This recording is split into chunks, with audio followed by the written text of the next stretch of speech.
Sejam muito bem-vindos ao 5 para a meia-noite. Vamos ter 4 pessoas neste sofá, 4 magníficas pessoas. É a primeira vez que vou falar com tanta gente. Eles são de Alcobaça, estão neste momento no WC mais artístico do país a deixar a sua marca no nosso Muro das Lamentações. Um grande aplauso para os The Gift! Continuamos a oferecer prendas à sexta-feira. Hoje é o último dia para lenga-lengar e então pedimos aos nossos 400 e tal amigos do Facebook para enviarem lenga-lengas. Agora passamos diretamente aos últimos convidados desta semana de lenga-lengar e são convidados que eu queria ter desde que este programa existe. Uma das melhores bandas portuguesas de sempre. Eles são magníficos, eles são de Alcobaça, eles são 4, eles vão estar neste sofá. Eles são os espantosos The Gift. Uma salva de palmas.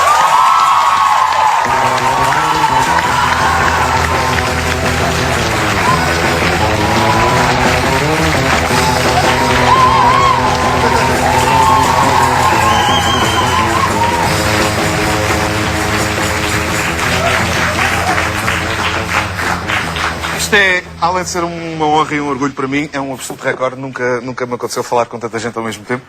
Mas vocês estão juntos desde 94, portanto imagino que se deem bem. Mais ou menos. Já têm truques para acabar as zangas? É ir embora. A única maneira da gente acabar a zanga é ir embora. Ou então dizer assim, vamos lá ensaiar. Vamos ensaiar e isso resulta, concentram-se no trabalho. Costuma resultar, porque nós temos muito prazer as músicas que fazemos. Como é que correu? Vocês vieram de um concerto na FNAC, um showcase? Sim, já hoje fizemos 2, fizemos um às 6h30 e outro agora às 9h30 no Colombo. Foi ótimo, os concertos nestas lojas são sempre, nós costumamos dizer que é como se estivéssemos na nossa sala de estar a falar com as pessoas e a tocar as canções dos Gift. Então o ambiente foi interessante, conta-se umas piadas, rimos um bocado. Dizemos umas parvoices e depois tocamos aquilo que nos interessa, que são as nossas músicas. E no caso concreto, estamos a falar do último álbum, Explode, que até final de fevereiro, se não estou a dizer um grande disparate, esteve disponível para download exclusivamente na vossa página oficial, thegift.pt. Portanto, seguiram aquele exemplo dos Radiohead, com o In Rainbows. Nós sacávamos o disco e dávamos aquilo que quiséssemos. Como é que isso correu? Correu bem. Correu muito bem. Muito bem. Houve pessoas a dar nada, obviamente, mas houve pessoas a dar 38 euros, 40 euros. É verdade. A sério? É verdade. Excepcional!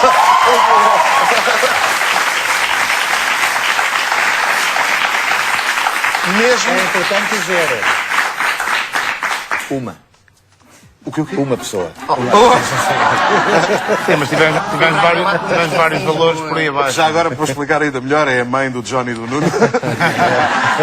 Já, para quem não sabe, na ponta do sofá, Miguel, depois John, depois Nuno e depois, obviamente, Sónia. Sónia, como é que é estar constantemente rodeada por 3 moçoilos? Pois, como tu disseste, já estamos juntos desde 94. Aliás, nós conhecemos-nos todos desde miúdos, desde os 5, 6 anos. E eles são como se fossem meus irmãos. Não são meus irmãos, eu não tenho irmãos, não sei o que é ter irmãos, mas o que mais se assemelha, na minha opinião, em ter um irmão são este trio Admira que eu tenho aqui ao meu lado.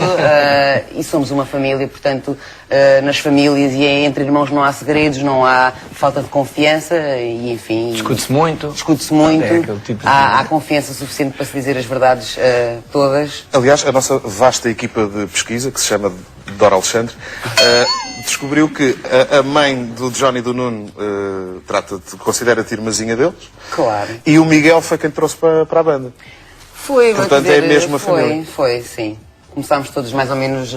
Eu passeava-me um bocadinho lá pela sala de ensaios, porque eles já tinham bandas anteriormente, e eu era mais amiga do Miguel. Companheiros de Tetris? Companheiros de Tetris, como é que sabes? É verdade. Vasta equipa de pesquisa. Companheiros de Tetris, e ele achou por bem... Eu tocava flauta numa orquestra, portanto não tem literalmente nada a ver, mas... Dos 10 aos 16? Estou a dizer um grande Tu disparate. sabes tudo, Numa continua. orquestra? É verdade, é verdade. Imaginavas, nessa altura, a tocar flauta numa orquestra filarmónica? Não era uma orquestra filarmónica, era uma orquestra de câmara. De câmara? Exato. Em Alcobaça? Em Alcobaça. Imaginavas o que iria acontecer? Não fazia a mínima ideia. Globos de Ouro, prémios da MTV, uma carreira em Espanha? Nunca pensámos. Aliás, nós quando nos juntámos, estávamos naquelas 4 paredes que era o sótão do Miguel, exatamente. Agora fizemos o nosso update, estamos na cave do Nuno e do John. Descer na vida e ao mesmo tempo descer. Exatamente. Mas não fazíamos a mínima ideia, éramos miúdos e aquilo que mais nos conforto nos trazia a seguir às aulas era ir ensaiar para o sótão e depois irmos beber sumo de limão, que nós chamávamos aspegique, porque era tão mau. Grandes malucos. no terraço, Sexo, a olhar no drogas e céu, é sublima. verdade. Grandes malucos. E havia noites que nos deitávamos à meia-noite. Grandes malucos. É verdade. Perguntas delicadas, vou atacar com algumas. Obviamente vamos falar de Explode daqui a nada. Este álbum é inspirado por uma viagem à Índia, portanto há muita coisa gira para descobrir. Mas uma pergunta delicada que eu vou dirigir primeiro ao Nuno. Nuno, há uma história de uma velhota pontapeada por ti num aeroporto. Meu Deus. Pois foi.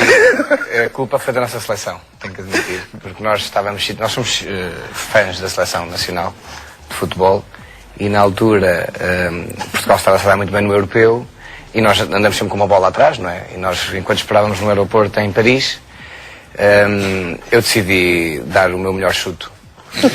E a verdade é que o chute ganhou uma dimensão tremenda e uma velocidade incalculável e bateu na cabeça de uma senhora e fez depois logo um ângulo reto onde bateu no teto a seguir. Portanto, estão a ver um pé direito do aeroporto e a senhora quase que caía. A senhora caiu. Caiu. O que quer dizer é que a senhora quase morria. E realmente foi um episódio péssimo. Até porque depois tivemos que viajar no mesmo avião que ela. E eu lembro-me, uma pessoa fica tão encavacada com isto, que depois eu lembro quando ia passar no aeroporto, no avião, ainda lhe perguntei se ela queria algum comprimido para as dores de cabeça. Ou seja, consegui enterrar-me ainda mais, não valia aí, pronto, mas felizmente a bola, recuperámos a bola, porque ela desceu depois a seguir, e nunca mais andámos aos chutes no aeroporto. Tu vives em Espanha, correto? A tua Sim. mulher é espanhola. Sim, sim. Tens uma filha. Tenho uma filha, sim. A tua filha já decidiu por que seleção vai torcer? A minha filha não decidiu porque tem O 6 tio meses. decidiu por ela. Não decidiu por 6 meses. Eu tinha muito prazer que fosse da seleção espanhola no basquete e na seleção portuguesa do futebol. Muito Portanto, bem dito, sim, muito bem sim, dito. era uma equipa vencedora, creio eu. Nuno, Espanha é um excelente sítio para viver ou as coisas estão complicadas também? Também estou muito complicado. Olha, para tu teres uma ideia, no ano passado havia uma média que me impressionou bastante, que existia sempre, na altura máxima da crise em Espanha, existiam 70 negócios por semana que em Madrid fechavam. Ou seja, isso era uma média que me afligiu bastante porque realmente percebia-se que a crise estava instalada. Mas foi Era uma coisa... mérdia, como eles dizem. Era uma mérdia. Mas o que foi bom para mim, no caso do governo espanhol, foi eles chegarem a um ponto e dizerem assim, ok, admitimos que estamos a fazer coisas más. E admitimos que não estamos pelo melhor caminho e vamos tentar melhorar as coisas. Ou seja, houve reformas, mas ninguém o chamava de ladrão.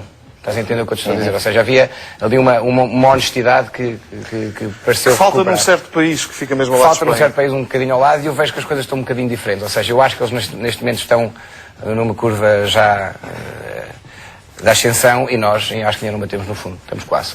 E olha, nem de propósito este contexto, por coincidente, mas era mesmo disto que eu queria falar. Portanto, mas...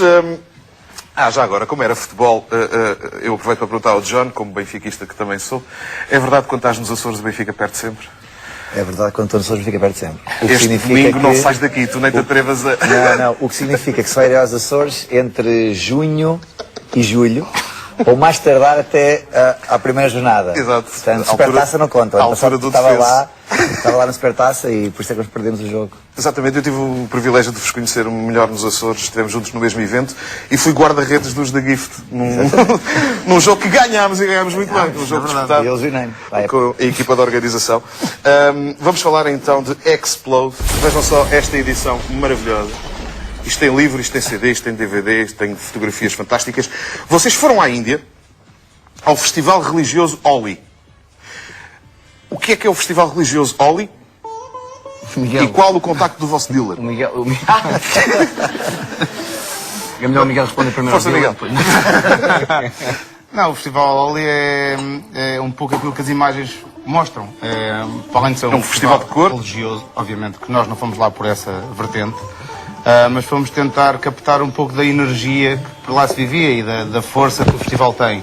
E as fotografias, no outro dia comentar, alguém nos perguntava, isto tem muito Photoshop? Não, não tem muito Photoshop. Isto, o Oli é assim.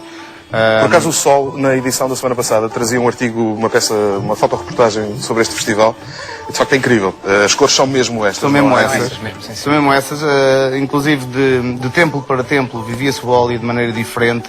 Havia sítios onde as pessoas dançavam mais, havia sítios onde as pessoas quase que entravam em êxtase, mas para pessoas que entraram ali completamente, como nós, vindos de fora, e sermos banhados por aquela cultura e por aquele movimento todo, foi realmente uma experiência que acho que para toda a banda e para as pessoas que estavam connosco, foi uma experiência marcante. Mas vocês foram porquê? Isto foi uma coisa tipo Beatles, que tinha um guru e a certa altura... Não teve nada a ver com gurus, não. O Nuno teve o conhecimento deste festival através da internet. Nós ficámos logo entusiasmados com a ideia de ir lá, porque realmente na internet as fotografias que nós tínhamos a oportunidade de ver demonstrava realmente uma grande força e se calhar estava muito dentro do conceito que nós tínhamos definido para o disco. E depois foi o processo normal que os Gift costumam tomar quando têm uma decisão. Foi ir à embaixada, falar com o gestor da embaixada, dizer, nós queremos ir para o Holy Hardcore mesmo. E então o senhor dizia, é esta aldeia aqui, mas não vos aconselho a ir. Mas se precisarem de alguma coisa, estou disposto. E pronto, e nós fomos para Mathura e Vindravan, que eram, segundo ele, onde o Holy era festejado da maneira mais tradicional e mais intensa. E foi uma experiência fantástica. E o vosso single, que eu hoje devo ter ouvido umas 20 vezes, RGB, Red, Green and Blue. Sim, Exatamente. 20 vezes no carro. Não, por acaso em casa, enquanto estava ao guião. Red, Green and Blue, que são as cores primárias. As cores de onde todas as cores nascem, correto? Sim. Vocês já tinham falado disto alguma vez? Não, quer dizer... Então é um exclusivo, palmas com isto.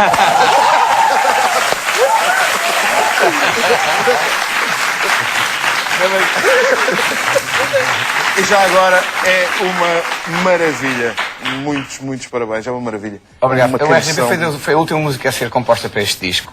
E é curioso porque a música consegue transcrever muito bem em 5 minutos e tal os ambientes que se vivem no disco. Ou seja, não é um disco... E é corajoso da vossa parte, desculpa interromper-te, porque não é muito comercial, não é? Fazer uma canção com esse tempo. Pois, mas nós depois ainda pensámos, isto acaba em fade out, mas nós, sabes, estamos numa altura da nossa carreira, da nossa vida. É que se logo cagar. Literalmente. Mas também há uma coisa que também é importante. Nós respeitamos o nosso público imenso. Ou seja, aquilo que tu disseste no início de nós temos dado a oportunidade das pessoas ouvir o disco em primeira mão, pagando o que quisessem, é basicamente tratar pela mesma maneira jornalistas, público, mídia em geral. Ou seja, nós achamos que hoje em dia o que caracteriza a indústria musical é uma desgraça, não é? Está tudo de pantanas.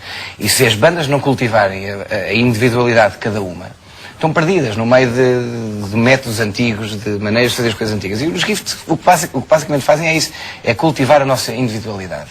E se nós nos apetece fazer um single de 5 minutos e meio, está feito. E se nos pedem um edit, nós dizemos que não o fazemos. Pronto.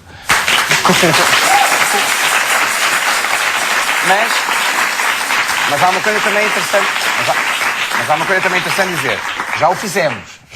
Só que nós achamos que, da maneira que nós estamos hoje em dia com a vida e a relação próxima que temos com o nosso público, achamos, sinceramente, que o nosso público está-se perfeitamente a borrifar. Se as nossas músicas passam ou não passam na rádio, são ou não são bem aceitos pela crítica, porque eles, quando compram o disco e pegam nesse documento, vão se sentir identificados. Isso é o nosso maior objetivo. O resto é conversa. E oferecer música aos fãs, como vocês fizeram no vosso site durante um período de tempo assinalável, é uma excelente ideia em tempos de crise.